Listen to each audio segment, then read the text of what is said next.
Preference select নকৰাকৈ লাগিলে তোমাক যদি সেই পোষ্টটোত যদি তোমাৰ মাৰ্কসমূহ যদি নিমিলে, যদি অন্য বেলেগ পোষ্ট এটাত যদি তোমাৰ মাৰ্কসমূহ মিলে, নিশ্চয় তুমি সেই বেলেগ পোষ্টত হ'লেও পাবা।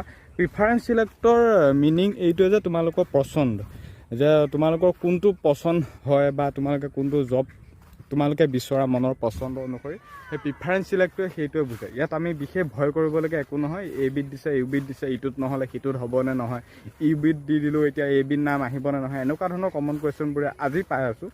গতিকে তুমি ইউ বিতে দিয়া বা এ বিতে দিয়া, তুমি ফাৰ্ষ্ট যিটো প্ৰিফাৰেঞ্চ চিলেক্ট কৰিছা, যদি তোমাৰ সেইটোত যদি মাৰ্কসমূহ নিমিলে বা অন্য পোষ্টত যদি তোমাৰ মাৰ্কসমূহ মিলি আছে, তেনেহ'লে নিশ্চয় সেই বেলেগ পোষ্টটো পাবা। যেনে SSC GDত প্ৰিফাৰেঞ্চ চিলেক্ট থাকে, হয়তো নিশ্চয় গম পোৱা বা বিষয়টো জানা প্ৰিফাৰেঞ্চ চিলেক্টৰ সন্দৰ্ভত। SSC GDটো প্ৰায় 7-8টামান বিভাগ আছে, SSF, BSF, NIF, SSF বা